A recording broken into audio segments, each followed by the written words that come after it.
Hey everybody, and welcome back to Historical-ish. This is Ancient Mysteries Vol.2, Episode 5. We'll be getting into the first half of the third tier. Before we get started, I just want to say thank you to everybody who's been watching and following along. It really does mean a lot to have so much support. If you haven't seen any of the previous episodes, I'll put a card or a link in the description. And if you want to see the full first volume of Ancient Mysteries, there's a good 4-hour video on my channel. So definitely go check that out. But without further ado, let's jump right in. Number 1. The Mystery of the Mummy from KV55. KV55 is a tomb located in the Valley of the Kings in Egypt. It was discovered by Edward R. Ayrton in 1907 while working for Theodore M. Davis. The tomb contains various artifacts and a single mummy, which has sparked a lot of debate among the mystery surrounding who this actual mummy is. The mummy from KV55 is commonly believed to be that of Pharaoh Akhenaten, who, like I've mentioned before, is a very controversial figure in Egyptian history, but this claim is obviously still disputed for a number of various reasons. Akhenaten was the father of King Tut and the husband of Queen Nefertiti. He's best known for his attempt to transition Egypt from a polytheistic to a monotheistic religion, worshipping only the sun disk god. Obviously, this was met with a lot of resistance and was eventually reversed after his death. The identification of the mummy found in KV55 as Akhenaten is based on several pieces of evidence. First was the artifacts found in the tomb. The gold foil decorations within the tomb bear the name of Akhenaten, his wife, and his daughter. Then there's the age of the mummy, which is estimated to be around the same age as Akhenaten would have been at the time of his death. And then DNA analysis conducted in 2010 suggests that the mummy could be Akhenaten based on genetic similarities to other mummies known to be related to him. I will note, however, that this study has been contested by some scholars due to some methodological concerns, but take that as you will. And the mummy from KV55 was also found in a burial site that shows signs of desecration, but also signs of later respect. So Akhenaten, like I mentioned prior, was a controversial figure, and after his death, many of his reforms were reversed. Some believe that his body may have been moved and reburied in KV55 by King Tut, who wanted to honor his father, but also needed to distance himself from Akhenaten's controversial reign. But of course, since this is found on the Ancient Mysteries Iceberg, the actual identification of the mummy still remains a mystery. Now, this is due to various reasons. Some claim that the mummy could be a younger individual, possibly Mehrgarh, who was a lesser-known pharaoh reigning around the same time. The gold foil found in the tomb also bears Mehrgarh's name as well as Akhenaten's name, making this claim plausible at best. And that 2010 DNA study that I mentioned prior has been challenged. Critics of it argue that the conditions in the Valley of the Kings are not conducive to DNA preservation, which immediately questions the reliability of the results. And lastly, the burial site and the age of the mummy don't match what we'd expect for a pharaoh of Akhenaten's status. The tomb is much less grand than those of other pharaohs, suggesting it might not belong to Akhenaten, and the age of the mummy at death was in its mid-20s, is also somewhat younger than the estimated age of Akhenaten at his death, which is estimated to be between the mid-30s to early 40s. Obviously, the estimates of age at the time of death can be imprecise. It's just another little piece of evidence. Overall, it is generally thought to be Akhenaten, but there are tiny pieces of evidence that do counter the evidence that is presented that show that it is Akhenaten. Number 2, the Gospel of Judas. The Gospel of Judas is a Gnostic text that was discovered in Egypt during the 1970s and was made publicly available in 2006 by the National Geographic Society. Its title is given due to its claim of being a secret account of conversations between Jesus and Judas. However, this gospel is not part of the canonical New Testament and is considered apocryphal by mainstream Christianity. The Gospel of Judas presents a dramatically different perspective on the relationship between Jesus and Judas compared to every other book in the New Testament.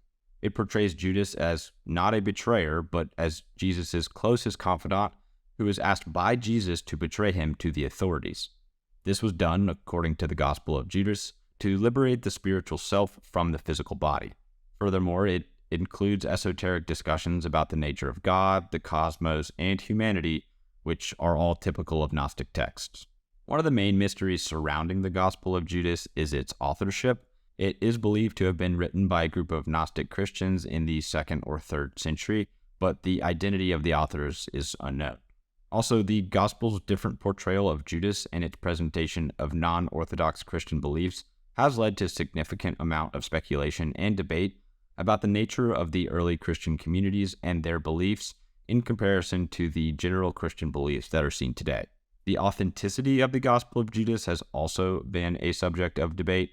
Upon its public unveiling in 2006, the National Geographic Society claimed that it had undergone extensive testing that was found to be genuine. These tests included radiocarbon dating, ink analysis, multispectral imaging, and quite a bit more. But despite this, some scholars have raised doubts about the authenticity of the Gospel, pointing to irregularities in the Coptic language used within the manuscript and suggesting the possibility of it just being a modern forgery. These claims have been challenged by others in the academic community, and as of right now, no definitive consensus has been reached. But it's also important to note that when discussing authenticity in this context, it refers to whether the document is genuinely an ancient manuscript, not the actual contents within. So, either way, whether it's an ancient manuscript or a modern forgery, it is a fascinating piece of literature, and if you have not read it, definitely give it a read. It's fascinating stuff. Number 3, the lost city of the Kalahari. The lost city of the Kalahari refers to a rumored ancient city or settlement located in the Kalahari Desert in southern Africa, obviously the existence of which is largely unsubstantiated and remains a hot topic for treasure hunters. This alleged lost city was first mentioned in the late 19th century by the Canadian-born explorer William Leonard Hunt, known by his professional name Guglielmus Farini. So I will be referring to him as Farini. In 1985, Farini claimed to have discovered the ruins of a vast city while exploring the uncharted regions of the Kalahari Desert. Upon his return, he published a book titled Through the Kalahari Desert, A Narrative of a Journey. This obviously detailed his expedition, in which he described encountering immense remnants of what he believed to be an ancient civilization. Obviously, no substantial evidence has ever been found to prove the existence of such a city, and many have challenged Farini's claims, saying that he just made it up. There are several reasons for this skepticism. Firstly, Farini was known to be an entertainer and showman by profession, which did raise doubts about the veracity of his findings. Secondly, no one else has ever been able to conclusively locate or identify the ruins described by Farini, despite multiple expeditions. Also, the harsh, inhospitable conditions of the Kalahari Desert have also been cited as being unsuitable for sustaining a large-scale advanced civilization as described by Farini, even if it was thousands of years ago, like he discussed. More recently, expeditions have been using more modern technology to try to find the lost city. An expedition in 2016, led by South African researcher Dr. J.S. Cowrie, used satellite imagery and ground-penetrating radar to search for the city. They did find some interesting geological formations and ancient artifacts suggesting human activity in the area, but they didn't uncover some advanced ancient civilization in the Kalahari Desert. Obviously, various theories have emerged over the years to try to explain this lost city, and they can broadly be categorized into 3 main groups. The first is that the city is real. Supporters of this theory often claim the city to be the work of an ancient advanced civilization that has been lost to history. We've heard it plenty of times with any kind of lost land. But what's more interesting about this one than some of the other ones is the various speculations about who the people actually might have been. Some suggest that they have been the ancestors of the San people, who were indigenous inhabitants of southern Africa, while others hypothesize that the city could be the remains of the mythical city of Ophir, a place mentioned in the Bible from which King Solomon was said to have received a cargo of gold, silver, sandalwood, precious stones, ivory, apes, and peacocks. And then, of course, there's the other group of people that suggest that the city was built by extraterrestrials. Then there is the second general group of theory, which suggests that what Farini saw was a natural geological formation. The Kalahari Desert is known for its fairy circles, which are unusual circle patches devoid of vegetation that some people might mistake for human-made structures. It's also possible that erosion and other natural processes could have created formations that look like the remains of buildings or roads. And then the final general group is those who just think that the city is a myth. Critics of Farini's account point out that his background, as I shared prior, makes his claims suspect. They argue that Farini may have just made up the story to gain fame or fortune, and obviously, according to this view, the lost city of Kalahari is nothing more than a tale born from Farini's imagination. So nobody really knows. Non-evidence is not evidence, but to prove anybody otherwise, you need evidence. So I guess we'll just wait on that. Number 4, the Marcahuasi ruins. The Marcahuasi ruins are a collection of enormous granite rocks situated on a plateau in the Andes Mountains of Peru, known as the Marcahuasi Plateau. It's located about 60 miles east of Lima and is renowned for the giant rock formations that have been weathered by time, wind, and water into various weird shapes, I guess.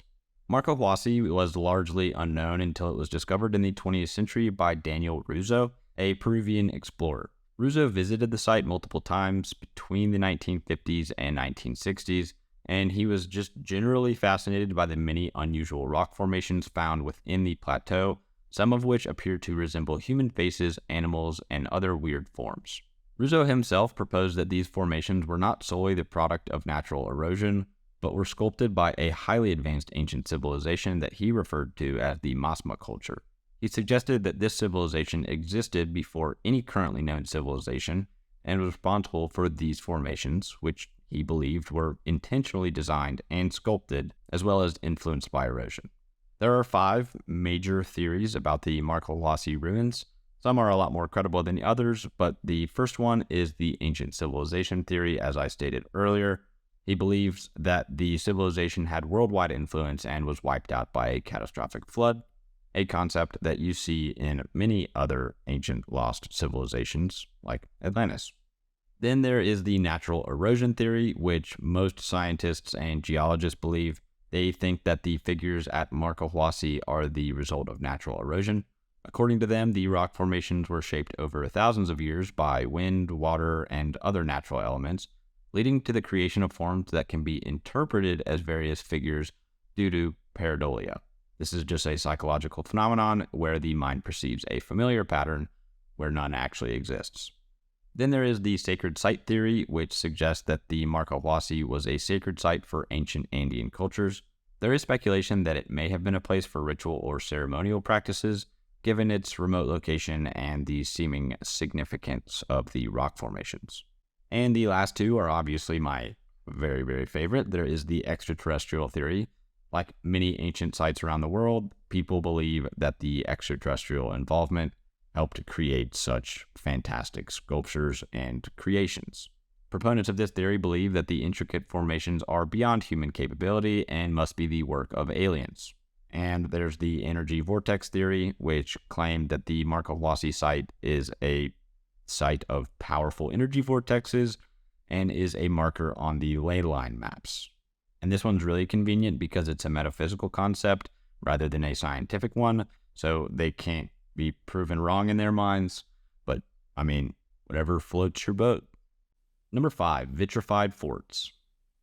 Vitrified forts are ancient archaeological structures characterized by the presence of fused or vitrified stones. These forts are primarily found in Scotland, although a few examples can also be found in other parts of Europe. They date back to the Iron Age and are believed to have been built between the 5th and 1st centuries BC. The term vitrified refers to the process of stone fusion or melting that occurs during the construction of these forts. The walls of the forts are composed of rocks, typically granite, which have been heated to such high temperatures that they partially melt and fuse together. The resulting structure is a solid, durable wall made of solidified molten rock. Now, the mysteries surrounding these forts lie in the process of their construction and the purpose behind their vitrification.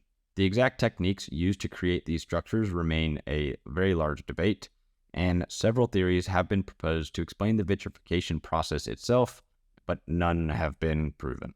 First theory is that the vitrification occurred intentionally as a means of fortification.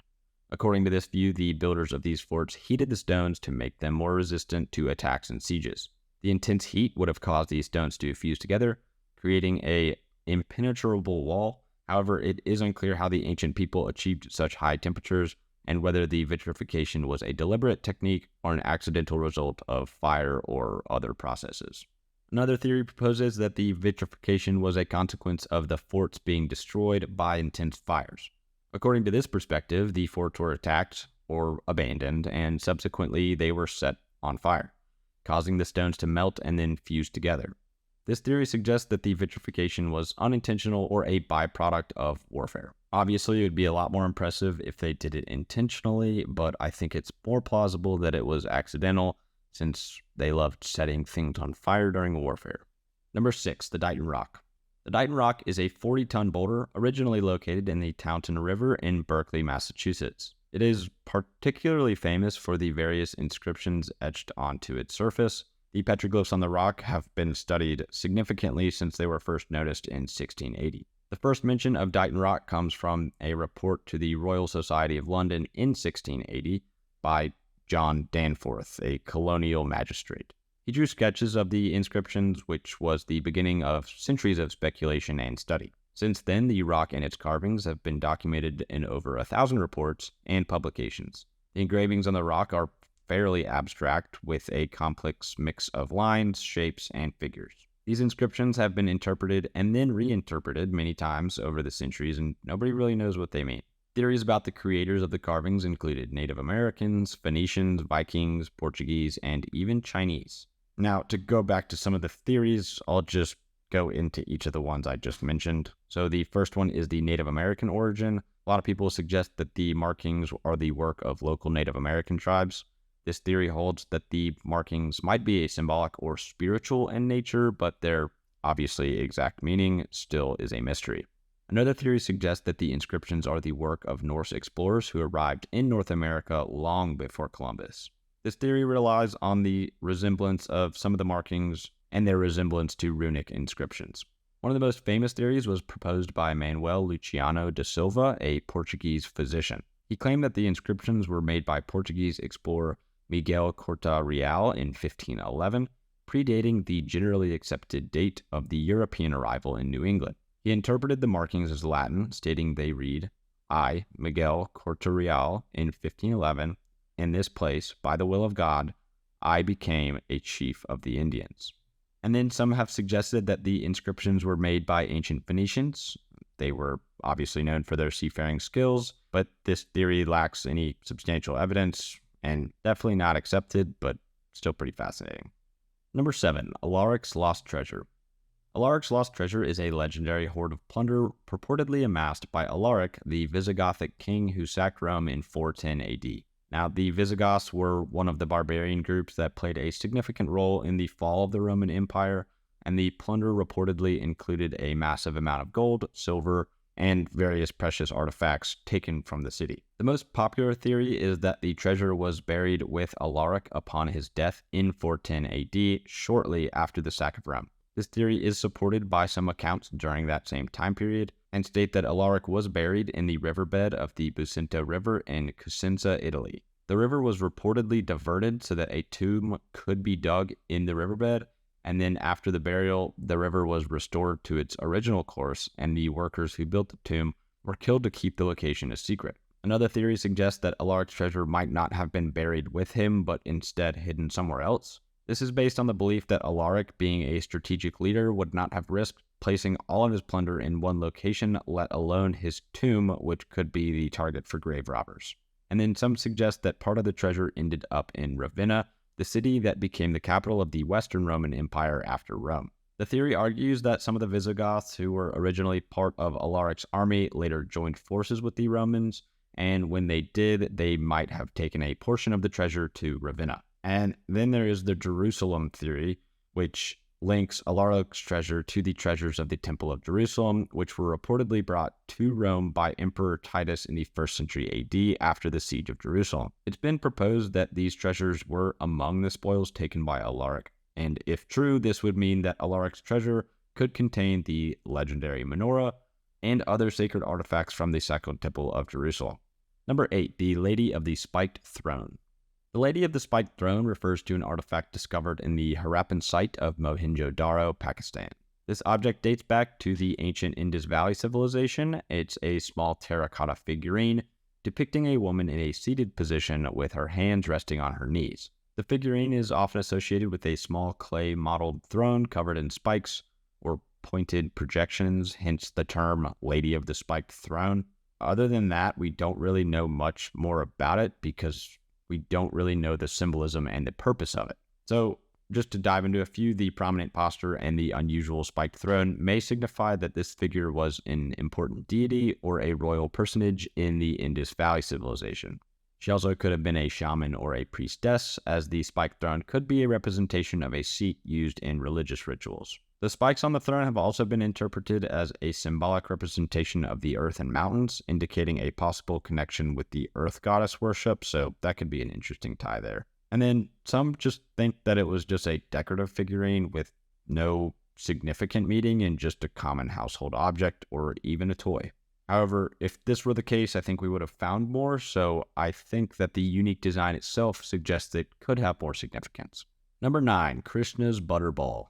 Krishna's Butterball is a famous tourist attraction in Mahabalipuram, a town in the South Indian state of Tamil Nadu. It's essentially a gigantic granite boulder resting on a short incline, and it's named after Lord Krishna, a major deity in Hinduism known for his love of butter. The rock has been in place for at least 1,200 years, as indicated by the oldest known mention in historical records.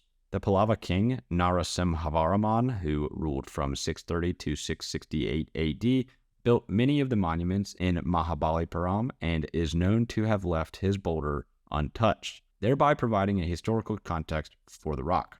The unique position of Krishna's Butterball balancing on a small surface area on the slope, and despite what it looks like, the boulder is firmly anchored and hasn't moved for centuries. Some believe that this just could simply be due to the weight distribution within the rock itself or the unique way the rock surface makes contact with the hill.